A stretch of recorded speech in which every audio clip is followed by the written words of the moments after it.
Este webinar, me gustaría comentar primero cómo es que nosotros podemos o debemos identificar un talento dentro de una organización, ¿no?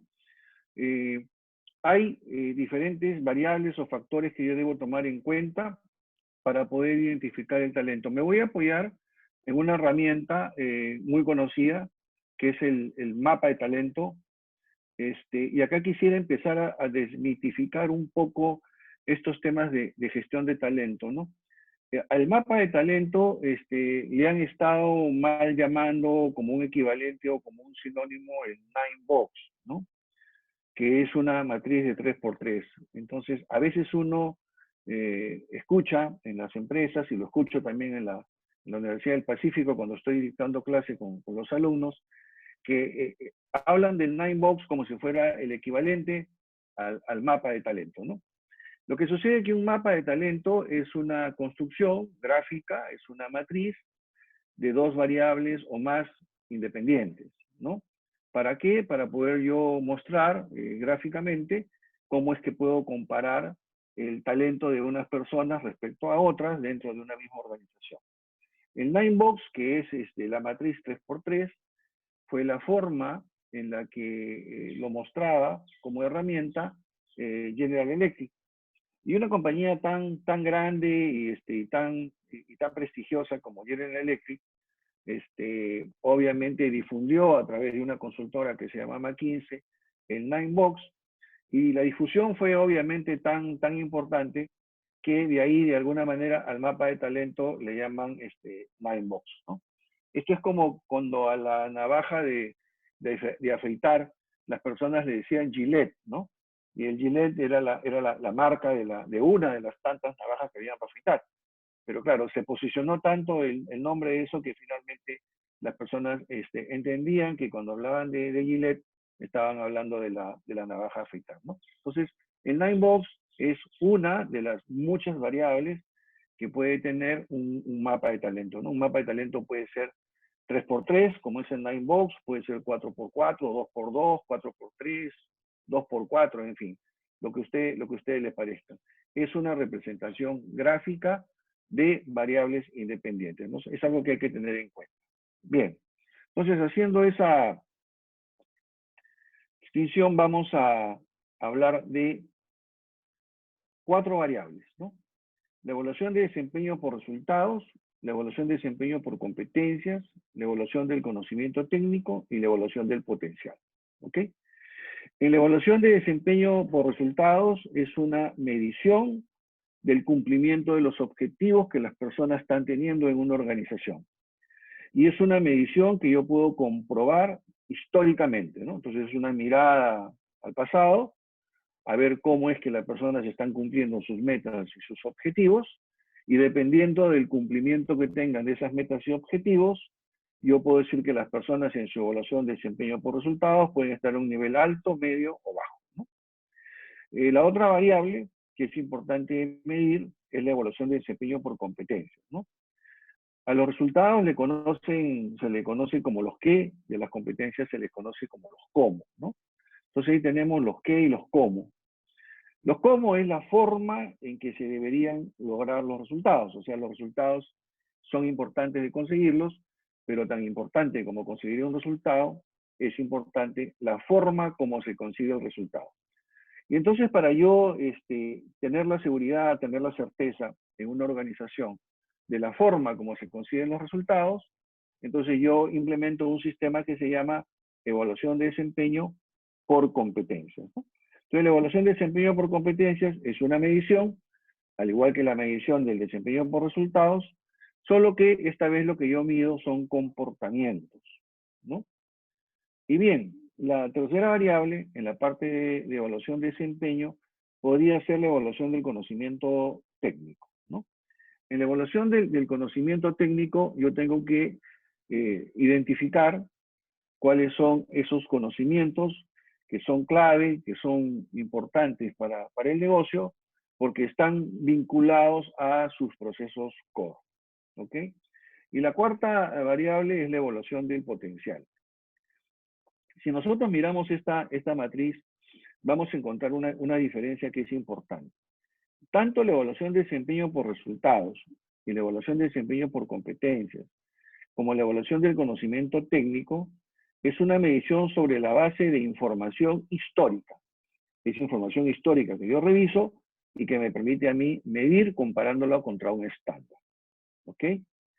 Sin embargo, cuando yo voy a evaluar el potencial, yo no estoy evaluando un comportamiento histórico, no estoy evaluando información histórica.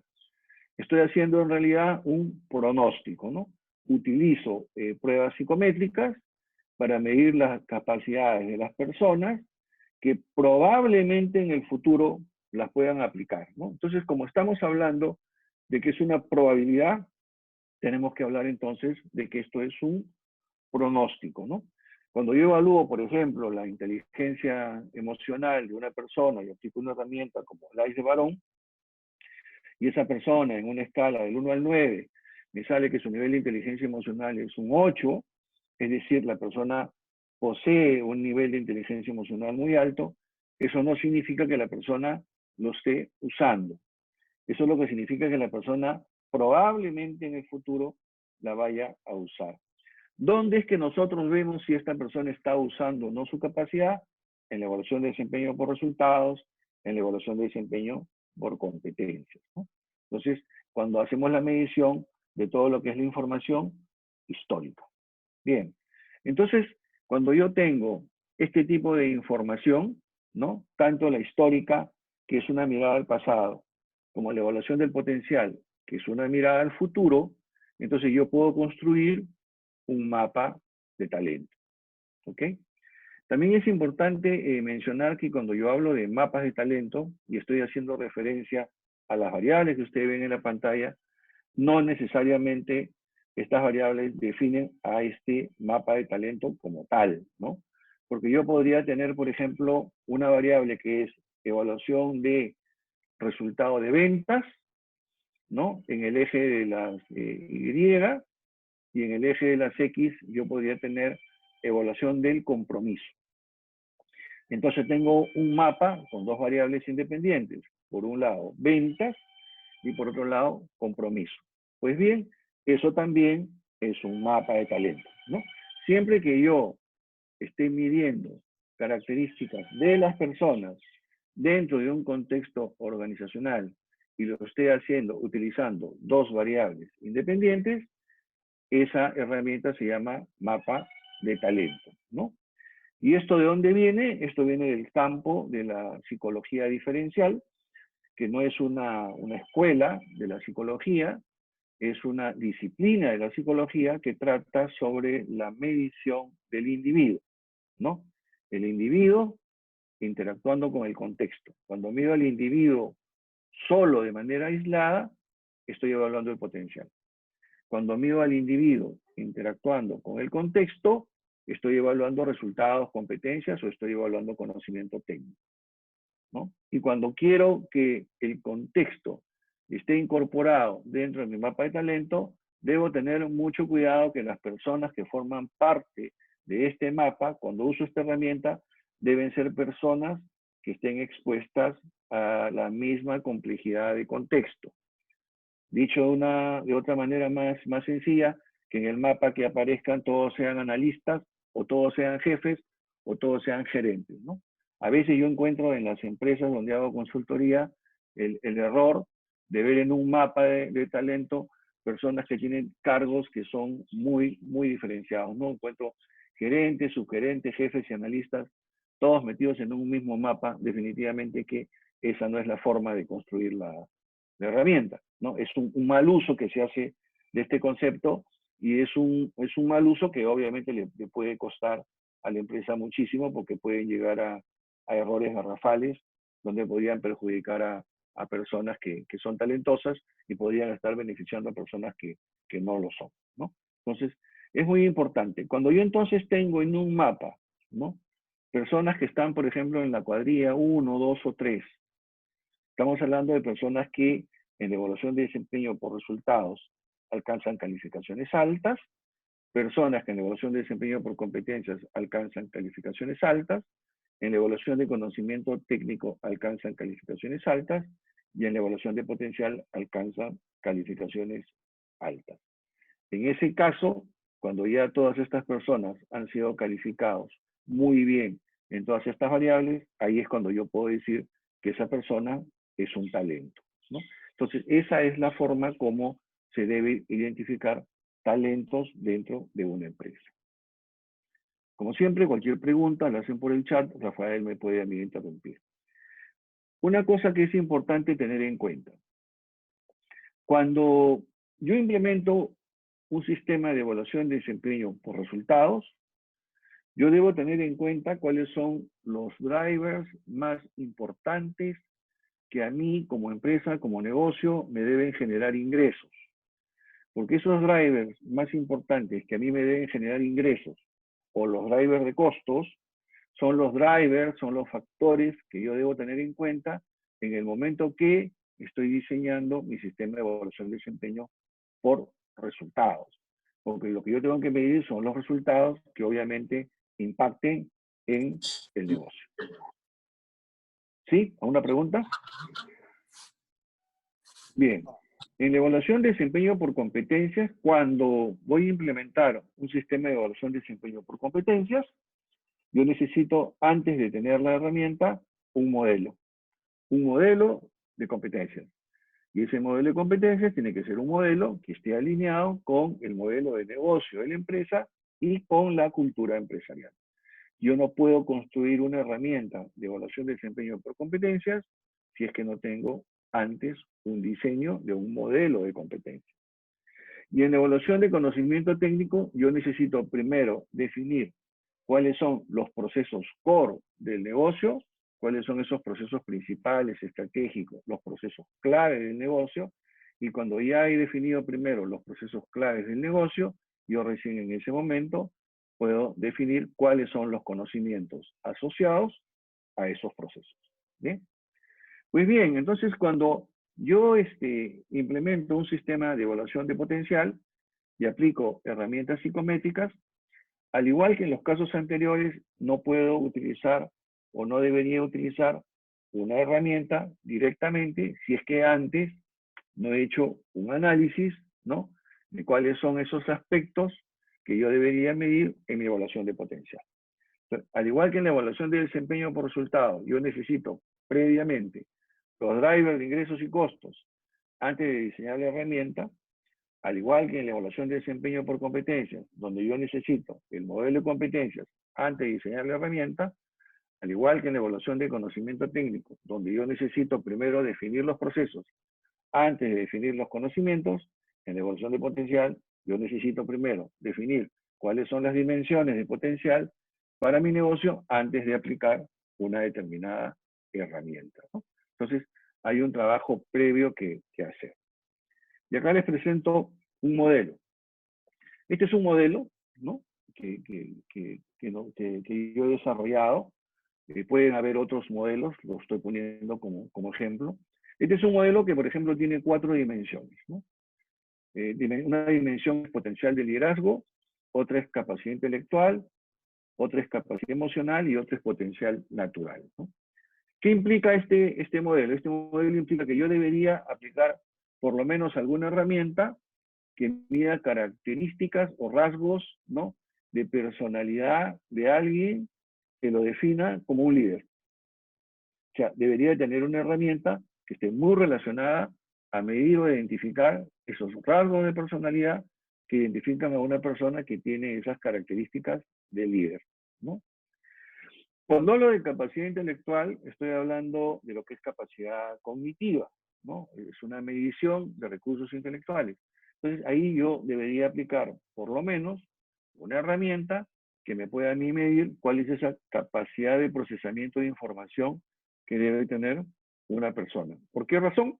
Porque hoy en día, en los negocios, uno de los factores que define la competitividad de una empresa es la velocidad.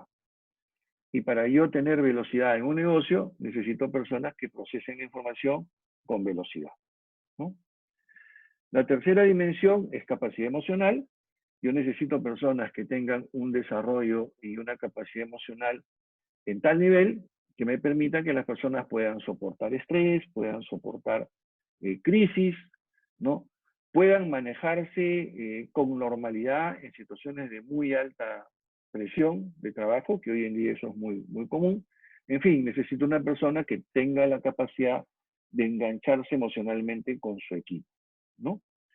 Y finalmente, la cuarta dimensión, que es potencial natural, es donde yo debería utilizar algún tipo de herramienta que me permita a mí medir cuáles esas capacidades naturales con las que nosotros hemos genéticamente venido al mundo. O sea, todos nosotros tenemos capacidades que son naturales, ¿no?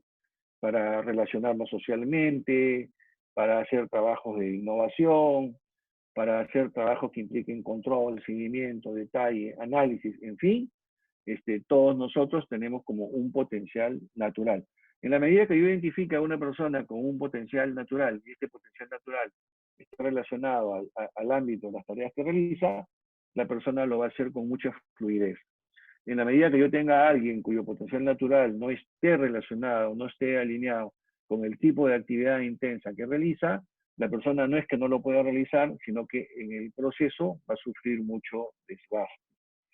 Entonces, una de las cosas que tenemos que hacer antes de utilizar las herramientas es qué herramienta me puede medir a mi liderazgo, qué herramienta me va a medir a mi capacidad intelectual o recursos intelectuales, qué herramienta me va a medir inteligencia emocional, qué herramienta me va a medir potencial natural, ¿no? Y de esa forma yo ya puedo ir construyendo, ¿no? el kit de herramientas que me pueden hacer a mí identificar el potencial. De esa manera yo voy a ir ganando precisión en el momento que construyo mi mapa de talento, ¿no? Si aplico herramientas directamente, también logro un resultado y también me permite a mí hacer un ranking, o sea, no es que no lo pueda hacer, también me permite hacerlo, solo que hacerlo de la manera que yo les estoy comentando, haría de que el momento que yo estoy rankeando o estoy escalando a las personas que estoy midiendo, el nivel de precisión es más alto. Bien, entonces ahora sí vamos a ir entrando al tema de cómo gestionamos el talento en épocas de crisis, que es el tema que vamos a comentar, ¿no? Yo les quería hacer una presentación previa de cómo identificamos el talento, porque obviamente vamos a hablar de ese tema. Bien, cuando nosotros vamos a identificar cuál es el tipo de organización que es la que deberían ser todas las empresas en las que estamos trabajando en ese mundo de la transformación digital, que no es un mundo que está en un futuro lejano, sino es un mundo que está muy, pero muy cercano, mucho más cerca de lo que todos pensamos, ¿no? Entonces, una forma de definir o de redefinir los negocios para que puedan ser sostenibles en este mundo de la transformación digital es trabajar sobre tres variables, ¿no? La primera variable sería el tiempo, el uso del recurso tiempo. El uso del recurso tiempo en realidad se puede traducir como velocidad. Yo ya les había comentado que uno de los factores que define la competitividad de un negocio es la velocidad, ¿no? Hay que tomar decisiones más rápido, hay que resolver problemas más rápido, hay que corregir más rápido, hay que lanzar nuevos productos más rápido, y todo es más rápido, más rápido y más rápido, ¿no? Entonces, el uso del recurso tiempo, que tiene que ver con velocidad, implica que la empresa, ¿no? En esta caja que estamos viendo acá, en ese vector, la empresa lo que tiene que hacer son cambios importantes en la cultura. O sea, tiene que haber un proceso de transformación cultural. La velocidad que puede ganar un negocio está íntimamente correlacionado con la cultura de la compañía, ¿no? Una cultura, por ejemplo, donde no se delegue, una cultura donde no haya mucho accountability, una cultura donde no haya espacio para darle pistas de alta velocidad a los talentos, para la innovación, es un negocio que se va a mover lentamente, ¿no? Entonces, es importante tener en cuenta este vector. Por otro lado, está el otro vector, que es la tecnología. Hoy en día los negocios exigen que incorporemos cada vez más la tecnología en alta intensidad, ¿no? No solo de los cambios en la optimización de procesos o la creación de nuevas líneas de negocio apoyándonos en tecnología, sino que también es transformar todo el negocio a lo que es un negocio digital, ¿no? Esa es la tendencia. Y la tercera variable, no menos importante que las otras dos, es el uso intensivo del talento, ¿no? Bueno, finalmente, un negocio, para que sea altamente competitivo, es un negocio que debe tener un uso intensivo del tiempo, estamos hablando de velocidad, un uso intensivo de la tecnología y un uso intensivo del talento, ¿ok? A este cubo que están viendo ustedes en la pantalla, coloquialmente vamos a llamarle, para efecto de esta presentación, la caja organizacional, ¿no? Es lo que están viendo ustedes, es la caja organizacional. Bien, entonces en una de las variables de la caja organizacional está el talento, ¿no? ¿Y cómo se gestiona el talento? En base a básicamente tres formas, ¿no? Al talento hay que atraerlo, al talento hay que retenerlo y al talento hay que desarrollarlo, ¿no? Estos son los tres aspectos que vamos a desarrollar en las siguientes láminas, ¿no? Primero, la atracción del talento. Y aquí me gustaría hacer un comentario, al igual que al inicio, sobre desmitificar este tema de la atracción del talento, que también es un concepto que no está siendo bien aplicado, ¿no? A veces pensamos que atraer talento es atraer al mejor talento que hay en el mercado. Y cuando nosotros hablamos del mejor talento que hay en el mercado, normalmente estamos pensando en el talento que tiene mayor reputación o mayores pergaminos en cuanto al aspecto académico, ¿no? O mayor, digamos, fama, porque participa de repente en actividades de mucha exposición, en fin, ¿no? Y ese es un error, ese es un gran error, y esa es la razón por la cual en el 30% de las veces que se realizan los procesos de hunting, ocurre lo que se llama el descarrilamiento, es decir, personas que no se acomodan a la cultura. Pues bien, uno que tiene que hacer en lo que es atracción del talento, yo tengo que buscar a la persona que mejor soporte mi modelo de negocio.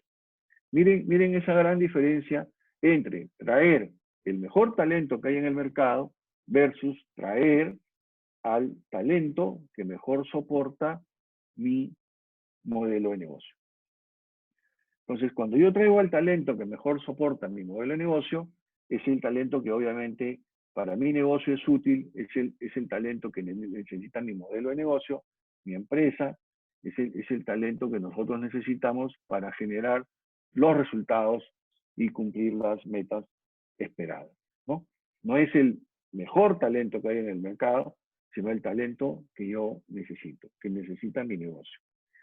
Y acá viene lo siguiente. Como mi modelo de negocio, y yo les explicaba cómo era el tema de la caja organizacional, esa caja organizacional siempre va a estar en una situación de mucho dinamismo. ¿Por qué? Porque los modelos de negocios no son inertes en el tiempo. Los modelos de negocio todo el tiempo tienen que estar en esa dinámica de poder adaptarse a los cambios. Y a veces nosotros nos encontramos con cambios que pueden ser muy intensos, como que nos podemos encontrar con cambios que de repente no son tan intensos. Ahorita, en este momento, por ejemplo, nosotros nos estamos encontrando con cambios que tienen una dimensión y un nivel de crisis sin precedentes, ¿no? Cambios que podrían incluso hasta dejar sin efecto un modelo de negocio, o sea, hay empresas que podrían no resistir esta crisis que estamos viviendo, y entonces eso implicaría no solamente un cambio muy fuerte en el modelo de negocios, incluso la desaparición misma del modelo de negocio, ¿no? ¿Qué cosa entonces tenemos que tener en cuenta acá? Si yo tengo, por ejemplo, un modelo de negocio y en mi modelo de negocio yo tenía determinada forma de actuar y para soportar mi modelo de negocio yo necesito ese talento, necesito atraer ese talento que va a soportar mi estrategia y mi modelo de negocio. ¿Qué sucede cuando por situaciones de crisis, por situaciones de cambio como lo que estamos viviendo, yo tengo que reformular mi modelo de negocio? Entonces, cuando yo tengo que reformular mi modelo de negocio, tengo que reformular también necesariamente el perfil de talento que necesita mi negocio. Entonces, lamentablemente, tengo que pensar en que voy a tener que atraer un talento distinto al que probablemente tengo en mi compañía, porque mi modelo de negocio tiene que adecuarse, tiene que amoldarse, tiene que adaptarse a un nuevo contexto, que puede ser más difícil, más hostil, más tecnológico, ¿no? Muchas de las variables que se pueden incorporar, pero acá el tema es que la situación de crisis puede impactar a tal punto que a mí me obliga a tener que reinventarme, ¿no? Como es el caso de de San Antonio, es un restaurante muy exitoso. El gerente general de ahí es un alumno que tuve en la Universidad del Pacífico y ahora se tiene que convertir en un mini market, ¿no? Entonces, si antes tenía determinado tipo de talento que soportaban mejor ese modelo de negocio, a la hora que el modelo de negocio cambia, necesariamente tengo que pensar en atraer otro perfil de talento, ¿no? La retención de talento es otro tema que también implica un tema de complicación, que es el siguiente, ¿no? Los negocios cada vez están expuestos a cambios más o menos 2 años y cambios que son importantes, ¿no? O implemento una nueva plataforma tecnológica o cambia el gerente general y cambian los gerentes o cambia el dueño o la empresa se internacionaliza, en fin, o hay reestructuración. O sea, todo el tiempo las empresas están expuestas a cambios importantes. Y esto se da cada vez en periodos más cortos. Antes, un cambio importante, les estoy hablando de hace probablemente 20, 25 años atrás, un cambio importante en una empresa se da más o menos cada 10 años. Hace 10 años un cambio importante se da cada 3, hoy en día un cambio importante en una organización se da cada más o menos 2 años. Y la tendencia es que a estos periodos se van reduciendo. Estas curvas que ustedes ven ahí en la pantalla, que es como una S echada, estadísticamente se conoce como curva sigmoidea. Entonces, en el mercado laboral, los procesos de cambio se dan, como figuran ahí en el gráfico, como una sucesión de curvas sigmoideas, ¿no? ¿Eso qué significa? Que en determinado momento nosotros estamos en un periodo de aprendizaje, en un determinado periodo en el proceso de cambio, y luego del periodo de aprendizaje lo aplicamos, y luego alcanzamos un nivel alto de productividad, para que en el siguiente periodo nuevamente estamos en un esquema de aprendizaje para nuevamente estar en un proceso de incremento de la productividad. Entonces, entre aprendizaje e incremento de la productividad, vamos hacia una tendencia hacia arriba, ¿no? Ese es el proceso de cambio que hoy en día se da en las empresas. Entonces, cuando yo quiero retener talento, tengo que pensar de que actualmente en el mercado laboral, en el mercado empresarial, todas las empresas están expuestas permanentemente a este tipo de cambio, ¿no? Y como están expuestas a este tipo de cambio, lo que las personas que son talentosas están mirando es dónde existe la posibilidad de que yo pueda dar el salto, ¿no? Luis, te ¿En qué interrumpo un momento puedo momentito. entrar yo? Te interrumpo un ¿Aló? momento. Tengo una pregunta. Alguien me dice, ¿cómo retener el talento que se adecua a mi modelo de negocio si ahorita no puedo brindarle mejoras económicas por esta crisis? A ver, va a depender mucho de la realidad de las empresas, ¿no? Porque vamos a suponer que un modelo de negocio tiene recursos y tiene la capacidad de poder mantenerse este, eh, varios meses hasta fin de año, digamos, porque tiene espaldas financieras. Entonces, si lo tiene, por ejemplo, y la producción de la empresa ha disminuido fuertemente, la empresa tiene la facultad de poder, por ejemplo, mantener a ese talento remunerado, a pesar que de repente no está produciendo, ¿no? ¿Eso qué va a generar? Eso va a generar una relación de muy alto compromiso de esta persona con la empresa, ¿no? Si yo de repente no puedo mantener al talento remunerándolo al 100%, podría ponerlo en una situación de jornada parcial o hacerle un contrato part-time en el cual el puesto de trabajo no desaparece, la relación se mantiene y la persona sigue estando remunerada probablemente al 40% de lo que estaba antes, pero el mensaje que yo le estoy enviando es que yo quiero quedarme contigo, yo quiero que tú te quedes conmigo, ¿no? Y estoy enviándole un mensaje de lealtad. Entonces la lealtad se paga con otra moneda que es la moneda de la lealtad. Y de esa manera yo voy generando ese nivel de compromiso con aquellas personas talentosas que yo quiero que se mantengan en mi organización. Vamos a suponer que yo no tengo recursos y la producción es cero.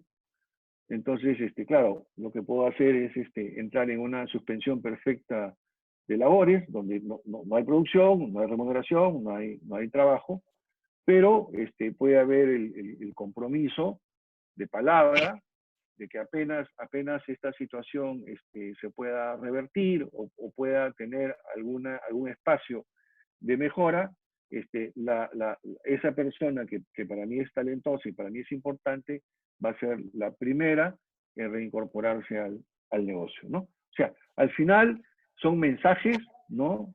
Donde yo busco que consolidar mi relación con esa persona en medio de una situación de crisis. Va a depender, obviamente, de las posibilidades económicas que tenga el negocio, pero esas serían las acciones que yo tomaría para retener el talento que yo necesito retener en mi empresa en una situación de esta crisis, ¿no? Porque también es cierto que si bien esta crisis es una crisis sin precedentes y de una magnitud inesperada, yo que soy una persona que ya tiene 40 años de experiencia profesional y que he pasado por muchas crisis, lo que les puedo comentar es que las crisis siempre terminan, ¿no?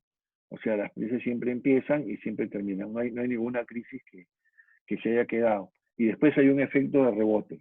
Es verdad que siempre va a haber un costo social, siempre lo hay, ¿no? Y que toma tiempo recuperarlo, es verdad también, pero también es verdad que hay el efecto de rebote que a una importante cantidad de empresas le va a permitir reponerse más rápidamente. Y para eso va a requerir el talento. Y para eso se requiere retener el talento, ¿no? Perfecto. Muy bien. Una más, disculpa nuevamente. Entonces, no sé si hay otra pregunta, Me comentaban Rafael. cuál es el margen de error en este modelo, en tu opinión. Sí, el margen de error va a depender de qué también planteo yo la estrategia de retención.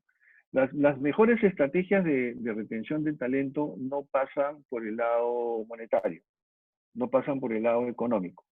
Cuando yo trato de hacer retención del talento por el lado económico, probablemente mi nivel de riesgo pueda estar al 50%, ¿no? Pero cuando yo planteo conceptualmente mi estrategia de retención del talento, desde la perspectiva de lo que la persona espera, o sea, no planteo una estrategia de retención del talento en función del rol que tiene la persona, en función del cargo que tiene la persona, que eso es lo que yo estaría haciendo si es que aplico una estrategia de retención por el lado de compensaciones. Si no aplico una estrategia de retención del talento por el lado de la persona, por el lado del ser humano, mi nivel de riesgo es bastante bajo. Las investigaciones y la experiencia te demuestran que cuando yo manejo mi estrategia de retención por el lado humano, por el lado del salario emocional, la estrategia de retención puede funcionar al 90, incluso al 100%, ¿no? Esas son las dos diferencias importantes que hay en estas estrategias de retención de talento. Bien, entonces yo les comentaba que el talento, cuando ve que hay este proceso de cambio, lo que el talento busca es estar en esa situación de aprendizaje y productividad de manera sucesiva, como las curvas sigmoideas, ¿no? Entonces, importante es que para las empresas, ¿no? Manejen esta fórmula que ven ustedes ahí, que es S igual a P menos E, que es satisfacción igual a percepción menos expectativas, que es que cuando yo percibo que mis expectativas no se están cubriendo, es decir, S es menor que E, la satisfacción, el valor de S se vuelve S negativo, por lo tanto se vuelve una insatisfacción. Y en el momento que la persona que es talentosa, y sobre todo el talento joven, empieza a sentir ese nivel de insatisfacción, se va de la compañía. Y busca que hacer su proceso de desarrollo saltando de empresa en empresa. Porque ese salto de empresa en empresa es el equivalente a la curva sigmoidea dentro de la compañía. Cuando yo en una compañía a una persona le doy un proyecto, le doy un espacio para que la persona pueda desarrollar todo su talento, entonces la persona se queda. Si yo no hago eso, la persona lo busca en el mercado, ¿no? Otro tema importante es el desarrollo del talento. A diferencia de la retención del talento y a diferencia de la atracción del talento, que son variables importantes, el desarrollo del talento no solamente es importante, sino que probablemente es lo más difícil que hay. Los procesos de aprendizaje, voy a empezar por ahí, normalmente se han diseñado para aprender conocimiento técnico, ¿no? Entonces, en un proceso de aprendizaje, yo voy a una escuela, estudio finanzas, luego regreso a mi empresa, aplico lo que me han enseñado, como trabajo en el área financiera, lo voy aplicando, y cuando lo aplico, voy alcanzando lo que se conoce la meta de aprendizaje. O sea, voy a un instituto con una línea de base de aprendizaje, aprendo en el instituto formalmente y luego informalmente lo aplico en mi empresa y alcanzo la meta de aprendizaje. Cuando se ha querido hacer lo mismo para el aprendizaje de habilidades blandas, se hace igual, uno va de repente a unos talleres, esos talleres son con dinámicas, se hacen dinámicas en un jardín, etcétera, etcétera, pero ahí el problema es que cuando yo regreso a mi empresa, es probable que lo que yo aprendí en ese taller y a través de esas dinámicas no sea aplicable a mi empresa, porque ahí lo que tengo es un problema de cultura, ¿no? Es decir, yo voy a un taller en un instituto, en una escuela, donde me enseñan habilidades blandas como la innovación, el accountability, la gestión de la incertidumbre, etcétera, etcétera, etcétera. Y cuando voy a mi empresa, me encuentro que tengo una empresa donde no delegan, una empresa donde se controlan, una empresa donde no hay espacio, y entonces todo lo que aprendí cae en saco roto, ¿no? Ese es un primer nivel de dificultad. Un segundo nivel de dificultad es este estudio que hace la escuela Wharton, que te dice que cuando uno recién sale de la universidad y ingresas a trabajar, el éxito que tú puedas tener va a depender mucho de tus habilidades técnicas más que de tus habilidades blandas, ¿no? Es decir, va a depender mucho de tu conocimiento técnico que de tus habilidades personales. En la medida que uno va avanzando en nivel jerárquico, llega a un punto donde uno va a necesitar o va a depender más para ser exitoso de tus habilidades blandas que de tu conocimiento técnico. Cuando uno va avanzando en nivel jerárquico en una organización y cuando yo llego a ser, por ejemplo, CEO de una organización, mis habilidades blandas son además más sofisticadas. Si cuando era supervisor tenía que desarrollar habilidades blandas como negociación, relaciones interpersonales y comunicación, y cuando soy gerente tengo que desarrollar habilidades blandas como orientación a resultados o capacidad de influencia, cuando soy gerente general de repente tengo que desarrollar habilidades blandas como visión de negocio, visión de futuro, resiliencia o gestión de la incertidumbre.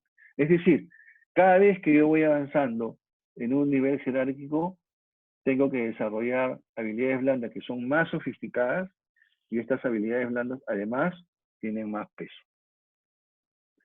Un tercer nivel de dificultad es este modelo de liderazgo que estamos viendo acá, que es el último modelo que desarrollaron en el MIT, lo desarrolló un señor David Niño, director de la división de ingeniería del MIT. En conclusión, ¿no? Al final del día, lo que quiere decir este modelo es que todas las personas que son líderes son aquellas personas que tienen responsabilidad por el trabajo de otros, ¿no? David Niño es una persona que es mucho más práctica a la hora de definir el tema del liderazgo, no nos dice, no se fija mucho en esa discusión filosófica en la que a veces cae la gente de gestión humana, de que si líder se hace, nace, etcétera, etcétera, sino él dice todas aquellas personas que tienen responsabilidad por otras personas son líderes, ¿no? Todas. Lo que puede haber es que algunas tienen algunas habilidades de liderazgo más desarrollado que otras, pero todos son líderes, ¿no?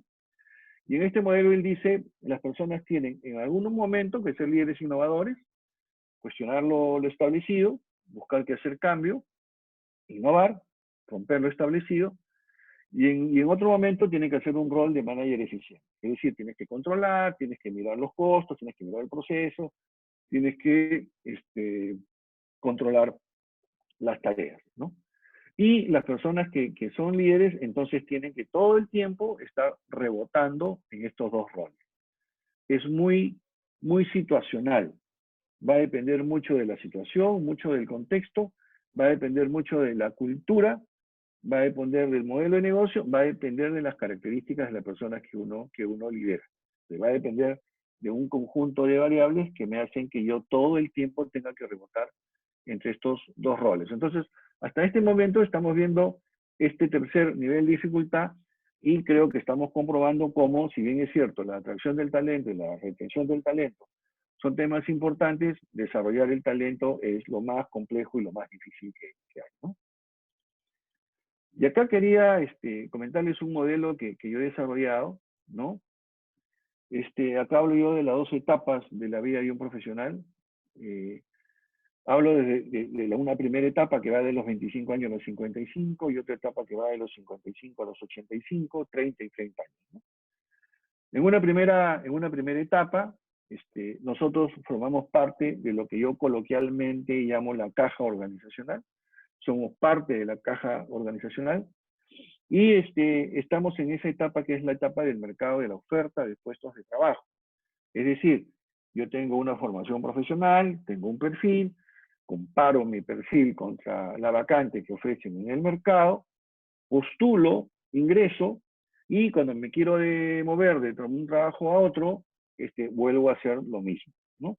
Y así me voy moviendo de una empresa en otra, hasta que llego a la edad de los 55, ¿no?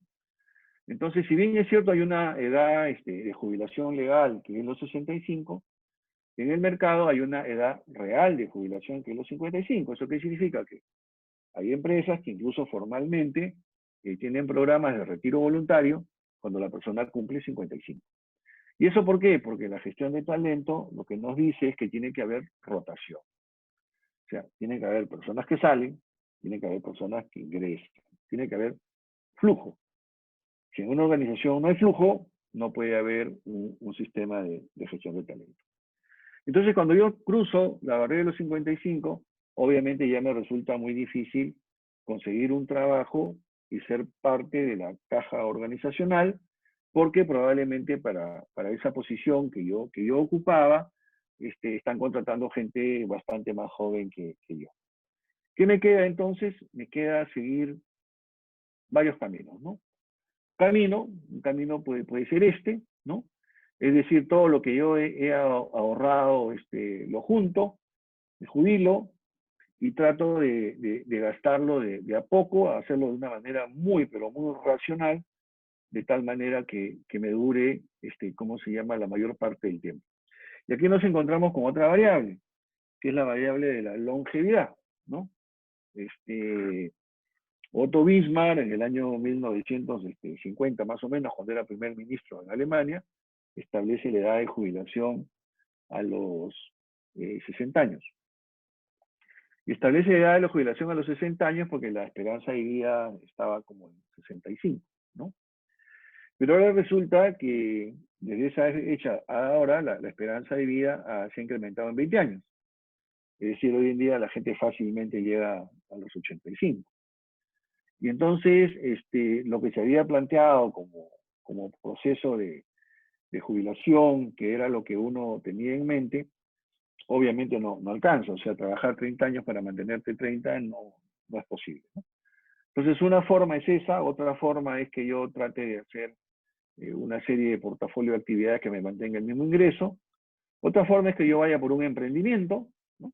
Y pueda incluso tener ingresos mejores que lo que tenía en la primera etapa, pero corro el riesgo de que también si eso no funciona, me voy por esta línea roja, en donde tengo el problema de que a una edad más o menos temprana me puedo quedar sin recursos, ¿no? Y no tengo cómo sostenerme. Y eso sí es dramático, y en un país como el nuestro, eso es común, ¿no? ¿Qué sucede entonces acá? Acá sucede lo siguiente, ¿no? Yo tengo que para esta primera etapa, cuando yo formaba parte de la caja organizacional, yo para ser exitoso me apoyaba en competencias como las que están en el bloque de la izquierda, ¿no? Planificación y control, orientación a resultados, trabajo en equipo, asertividad, negociación, comunicación, mejora continua, ¿no? Pero cuando yo estoy al lado derecho, cuando ya cruzo la barrera de los 55, y estoy en una situación donde el mercado ofrece muchas oportunidades de trabajo, pero no son visibles, ¿no? Es la etapa en la que yo me tengo que volver emprendedor, ¿no? Antes había la opción de o te jubilabas o lo que hacías era desarrollar un emprendimiento, ¿no? Y era una opción. Bien, ahora esa opción no existe, ¿no? O sea, una persona que cruza la barrera de los 55 necesariamente se tiene que volver emprendedor. ¿Por qué? Porque por el efecto de la longevidad, hoy en día la persona vive hasta los 85, dentro de 5 años la persona vive hasta los 90, y dentro de 20 años la persona vive hasta los 100. Es decir, si tú no haces algo con tu vida, es imposible que tú puedas generar un ahorro trabajando dentro de la caja organizacional para generarte, digamos, los recursos necesarios para poder sustentarte un periodo tan largo como el que se viene después de los 55. Entonces, cuando yo cruzo la barrera de los 55, yo tengo mi experiencia, tengo conocimiento, tengo mis capacidades y eso está intacto. Eso no ha cambiado, ¿no? Y es algo que yo debería aprovechar. Pero tengo que desarrollar otras habilidades, ¿no? Como visión de futuro, visión de negocio, innovación, resiliencia, gestión de la incertidumbre, capacidad de influencia, liderazgo interpersonal. Este bloque de habilidades blandas que yo veo, que propongo yo acá en el lado derecho, no son las que normalmente yo desarrollo cuando trabajo como dependiente dentro de la caja organizacional, y no las desarrollo. Entonces, cuando cruzo la barrera de los 55, ahí es donde viene el problema. Como no he desarrollado esas habilidades, siento que soy una persona que ya no tengo capacidad para poder seguir sosteniéndome, ¿no? Dentro de ese nuevo contexto del mercado de las ofertas, de las oportunidades de trabajo, ya no el mercado de los puestos de trabajo. Y en ese mercado de las oportunidades de trabajo, yo tengo que rápidamente trabajar el desarrollo de estas habilidades. De lo contrario, si no lo hago, corro el riesgo de estar en una situación de falencia frente a las necesidades de sustentabilidad que voy a necesitar para tener una vida más o menos decorosa, ¿no? Eso es algo que es importante tener en cuenta, ¿no? Estas habilidades blandas que nosotros estamos viendo acá en el lado derecho, son habilidades blandas que yo debo desarrollar no cuando cruzo la barrera de los 55. Tengo que desarrollarlas cuando yo soy joven, ¿no? Tengo que desarrollarlas de la izquierda, que son las que me van a permitir a mí ser exitoso en un trabajo dependiente, y tengo que desarrollar las del bloque de la derecha porque me tengo que preparar, porque en algún momento de mi vida laboral voy a cruzar la barrera de los 55 y me va a pasar exactamente lo mismo. Las personas de mi generación, ¿no? Que cruzamos la barrera de los 55, de los 60, la gran mayoría, yo estudié en la Universidad Nacional de Ingeniería, yo estudié en la UNI, y el más o menos 95% de mis colegas ingenieros de la UNI, todos están jubilados. Yo trabajé 27 años en la corporación Bacus, ¿no? Ingresé como analista y salí como gerente de recursos humanos en Bacus.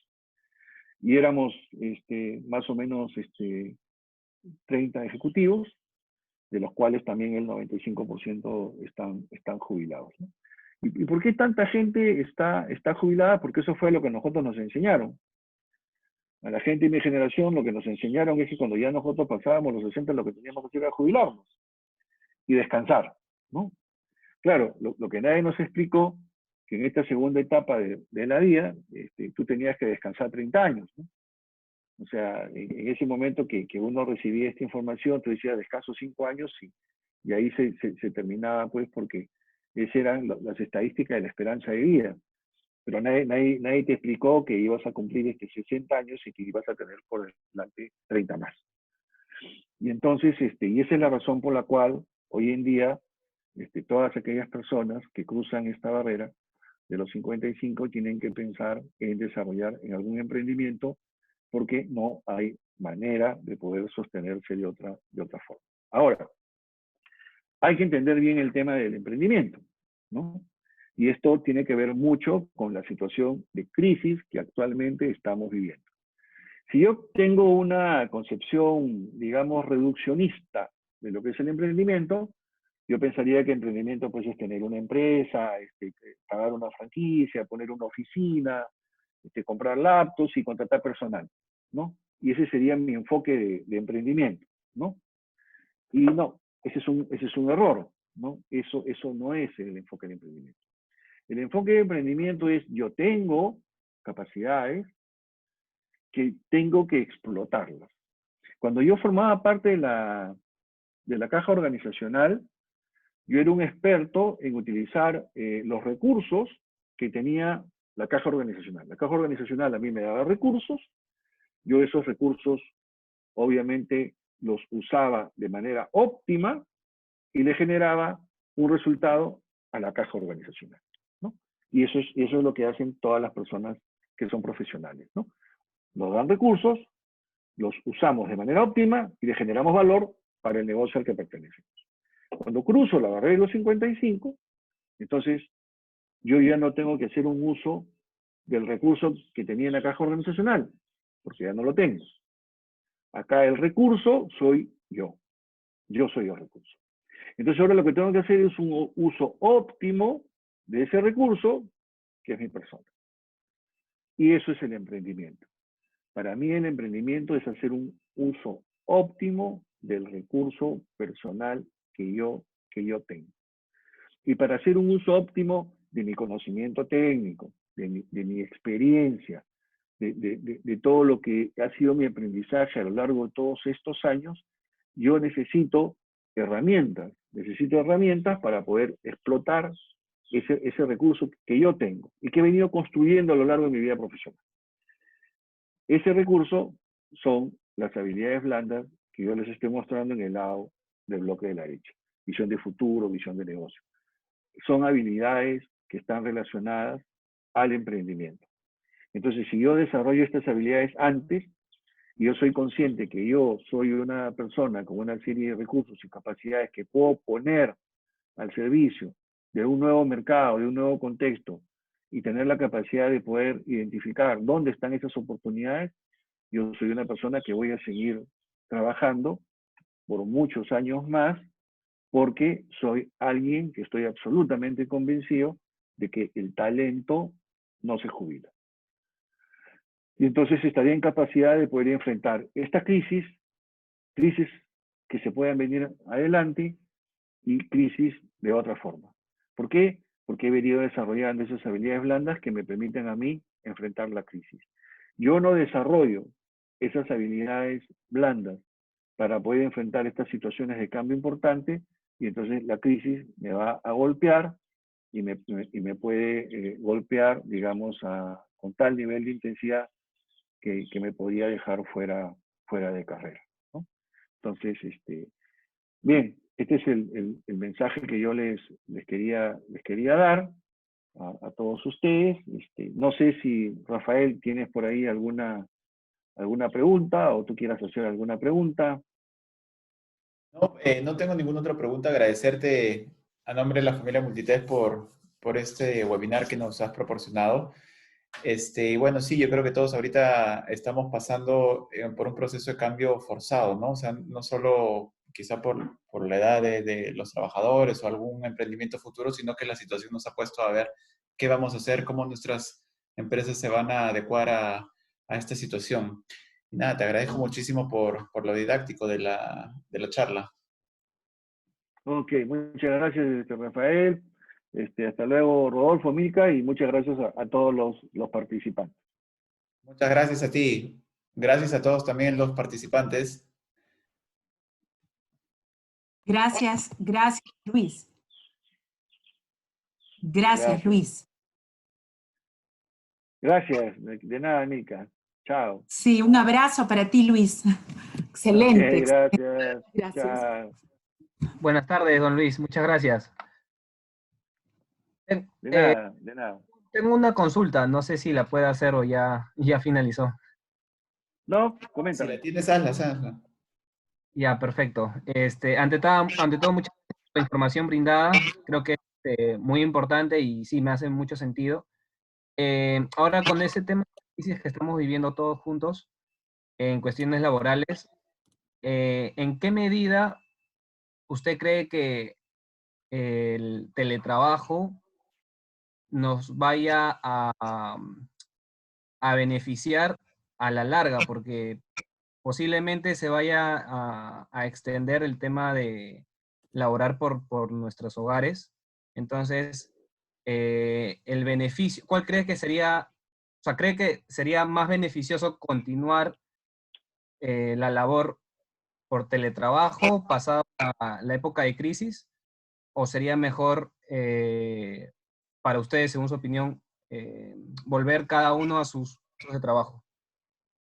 Disculpe. No, mira, si nosotros hacemos, no, si hacemos una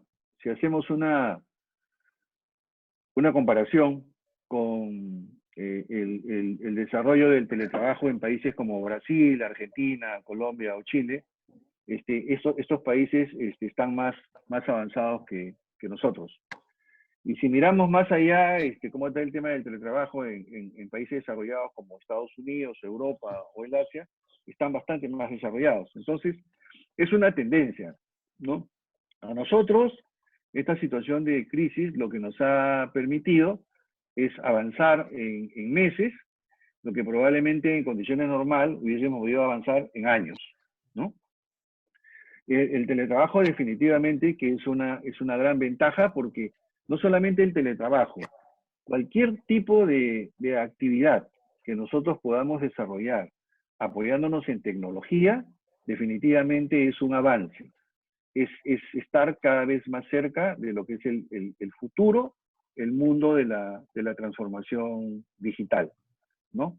Entonces, hoy en día, por ejemplo, todas las escuelas de negocio, absolutamente todas, los programas, las maestrías, todo lo que se está ofreciendo al mercado, todo es remoto, todo.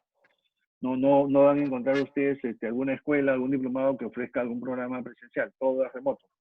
Entonces, para dar ese salto en educación, en las escuelas de negocio, en las universidades, en los colegios, a la velocidad que íbamos a ser una velocidad muy lenta.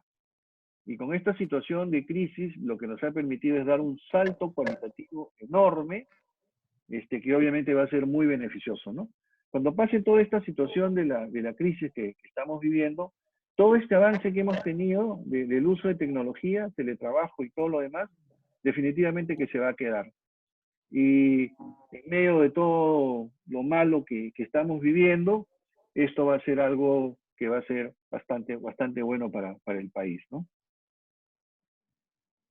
Claro.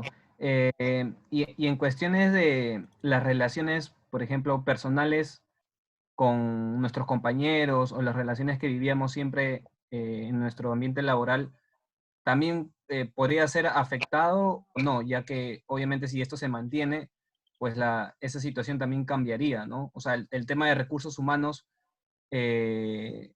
cambiaría también? ¿Habría un cambio muy significativo a su parecer o cree que No mejoraría? sé, todos los sistemas que tenemos en gestión humana, el sistema de selección, el sistema de capacitación, el sistema de compensaciones, todos los sistemas que tenemos están diseñados y pensados para poder ser, ¿cómo se llama?, aplicables y funcionales dentro de lo que son estructuras jerárquicas, piramidales, ¿no? Porque así son todas las organizaciones, ¿no? Pero en el mundo de la transformación digital, los modelos de organización son globulares, son redes, ¿no? Tienen una forma y con distintas modalidades que se mezclan, blender, remoto, part-time, freelance, ¿no? Donde no hay jerarquías, porque son conexiones de nódulos que se van interconectando como redes, ¿no? Por lo tanto, todos estos conceptos que hoy día todavía aplicamos de selección, capacitación, compensaciones, etcétera, etcétera, todos estos obviamente que van a terminar. Dentro de muy poco tiempo, menos tiempo del que pensamos, ya no van a ser aplicables. Igual sucede con las relaciones entre las personas se van a tener que apoyar en tecnología, ¿no? Que tengas una idea de cómo se viene esto. El concepto de liderazgo digital, que ya se viene aplicando en Europa y en Estados Unidos, implica dirigir y ganar velocidad en la relación que tenemos con el equipo, pero el equipo de trabajo en el liderazgo digital no está conformado con personas, como es el concepto, digamos, tradicional que manejamos. El equipo de trabajo en el liderazgo digital está conformado por personas, por equipos, me refiero a maquinaria e inteligencia artificial. O sea, cuando yo digo en el futuro, ¿cuál es el equipo que tiene un líder?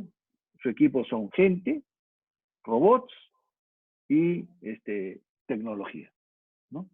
Entonces, como puedes ver, en el mundo de la transformación digital, todos estos conceptos que actualmente estamos manejando van a cambiar, ¿no? Van a cambiar radicalmente. Por eso que todo paso que vemos acelerado hacia el uso de la tecnología, definitivamente que es bueno. En cualquier aspecto de nuestra vida. Y para ustedes que son profesionales jóvenes, con mayor razón todavía, ¿no? Muchas Perfecto. gracias, Luis. No, de que ahí Rosanji Gutiérrez está preguntando si es que puede tener la grabación de la charla, Rosanji, y eso te va a contestar Rafael, ¿no? Sí, nosotros Y acá sin Teresa Carrera comenta, dice, ¿es válido entonces que el salario emocional se puede seguir manteniendo a pesar del aislamiento social y trabajo en home office? Por supuesto, ¿no? Yo creo que hoy en día, en una situación de crisis como la que vivimos, en una situación de hipersensibilidad, obviamente el salario emocional termina siendo mucho más importante porque hoy en día todas las personas en la situación de crisis que se vive necesitan de apoyo, necesitan de soporte, ¿no? Y el líder que hoy en día pueda brindar como aporte principal ese salario emocional que todos están necesitando, se va a convertir en un líder que destaque respecto a otros, ¿no? Con eso te respondo, Teresa, ¿no? Muy bien. Muchas gracias, Luis. Sobre la grabación de ¿No la de charla, qué? sí, lo hemos estado haciendo. Vamos a ver que no esté en un formato pesado o de subirlo a alguna red para poder compartirlo con los que gusten. Ok. Muy bien. Nuevamente gracias, Rafael. Nuevamente gracias a todos los participantes A y ti, muchísimas gracias por tu tiempo. ya ha sido un placer. Igualmente, gracias.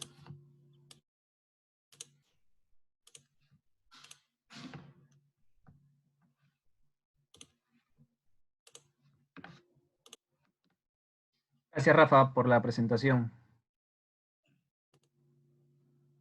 De nada, gracias a todos. Gracias.